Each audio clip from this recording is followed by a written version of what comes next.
now have a bad blood with a Metairie woman who booked 191 rooms at the Holiday Inn downtown for Taylor Swift's concert weekend. Chris Welty finds out that some claim that they were scammed and the organizer retained an attorney.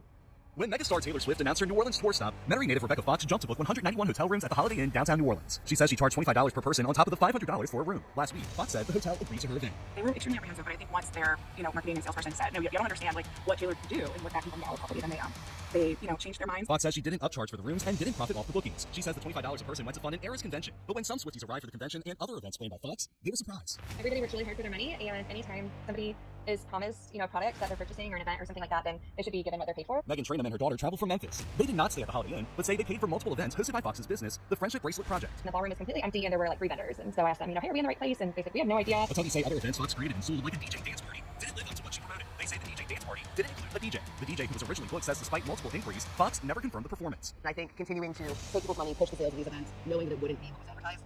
I listened to enough podcasts. That sounds like a scam to me. Rebecca Fox retained an attorney and declined Fox 8's multiple requests for an interview. Fox says her attorney is out of the country and is waiting to give an official statement. On Facebook, Fox says, quote, I know I failed. I've admitted I failed. Dozens of people are now demanding their money back from Fox and the Holiday Inn. Who's the manager over here? Is there anyone that will offer comment on the Holiday House? Once security asked us to leave, we reached out to Holiday Inn's corporate for answers. IHG, the parent company of the Holiday Inn, did not respond to our inquiry. One Swiftie in Texas who could not go last week, but had friends who stayed at the hotel, has concerns about Fox making people whole, but also Fox's mental health. There's an aspect of grace that needs to be had in forgiveness.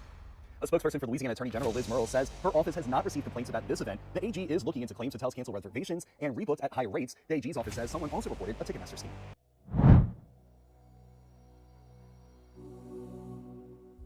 Meet Rebecca Fox. Live for change, treasure hunting, geocaching, walks, trivia, and most importantly, Taylor Swift. Rebecca Fox loved Taylor Swift so much that she wanted to make a fun event/convention that Swifties from all around could come to have fun, which would have been from October 24th to the 28th. To do this, Rebecca booked 191 rooms at the Holiday Inn in downtown New Orleans. She had charged a $100 restocking fee through a personal Venmo for canceling a room. This could have only been done through her, and she would have requested that you give her Eras tickets upon the cancellation. Someone in the group had posted that she had gotten a hotel room in Ramanda, New Orleans, which is 5 to 10 minutes depending on traffic from the Superdome, showing that there were cheaper options, unlike what Rebecca was claiming. As for the parking for a Holiday Inn downtown Superdome, there were 45 parking spaces. Guests were allowed to park in the covered self-parking garage attached to the hotel for $40 per day. Oversized vehicles, buses, or RV parking available in the adjacent outdoor lot at additional cost. This lot was not affiliated with the hotel. During a live stream, Rebecca had claimed that her permit cost $20K. Permit for the event cost $125 per day. If I did the math correctly, it would cost a total of $401 for the permit. The $200K is how much the city's Mardi Gras permit cost. She had filed for a permit 2 other times. For the third permit, she had filed it on October 22nd, but according to the New Orleans government website, parade applications must be filed at least 15 days before the event to take place. Rebecca had lied that admission would not be charged for the event, but she was charging $35 for tickets, breaking that condition on the permit. She had gotten quite upset when attendees asked how tickets and wristbands would work. We have now entered the events portion. The Miss Americana ticket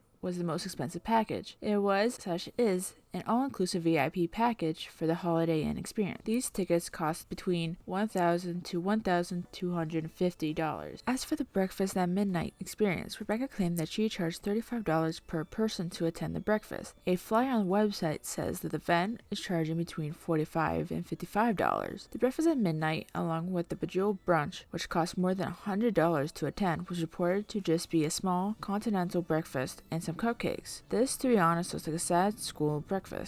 So this is a classic example of why we are having such a hard time trusting anything that she's saying and why a lot of us feel scammed. I did not purchase tickets for this event, but I almost did, and there were a lot of people who did. Now, the tickets for this event were $45 for block members and $55 for non-block members. So I think at the beginning of this thread, somebody was asking for receipts. They want to see what the receipts actually look like from Holiday Inn so we can see how much she was actually charged. Now, here she's saying she can provide both without issue, but she just wants them to see, for example, breakfast at midnight came in at $6,654. She originally was quoted $3,500. That's how much she was charged at the beginning. Okay, so if you take the 66.54 divided by 170 people, which is how many tickets she sold, it was $39.14 a person, and she charged $35 a person.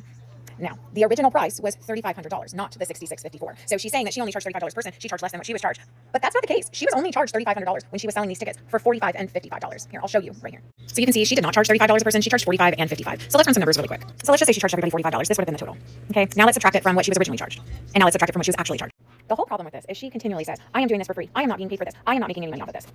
Now, all 3 scenarios we've seen right here, she is in fact making money off of this. Now, do I think she deserves to make money off of this? Absolutely. If you're taking on an event like this and putting in all these hours to plan it and get everything organized and put together, absolutely, I think you deserve to be paid for it. But she continually told us, I am not being paid. I am making $0. I am making nothing off of this.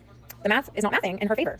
Rebecca had charged $50 and $75 for people to attend a Taylor Swift pool party that was at the hotel. The pool party included snacks, a DJ, and cocktails and mocktails. According to a guest who had attended this party, claimed that it was just a hotel pool, which keep in mind is free to use if you have a room with the hotel, with a few appetizers and no DJ. Few events also had prizes, which include custom hairpins, the Eras port glasses, door hangers, signed Taylor vinyls with a heart, Wonderstruck body lotion, the list goes on and on. Rebecca had also charged money on top of her hotel block to attend the event, and she ended up getting mad at people when they asked to see if there was any cheaper options. This occurred when some of the events were sold out. So I just stumbled upon something very interesting and thought I'd share. I think it's very pertinent to this whole holiday house situation. Each person who was part of the room block at the Holiday Inn had to pay a $25 deposit, and that was to secure your spot in the block, and then you pay the hotel directly for the rest of it. So this $25 was paid to Rebecca per person in the room. So if you had 4 people in the room, that was $100 per room. She came out later saying that you would get a goodie bag, and I'll show you a picture of what was included in the goodie bag. And more than half the people did not get one because they were not ready. That's a whole other thing. Back to this. So $25 per person. Now in this post from October 3rd, there is a 1,300 member block, and this is she's just ranting about people not signing up for the events. Like she's disappointed, telling people, why are you not doing events here? Why are you going to other events? If you're going to be part of the block, you should be participating in our events.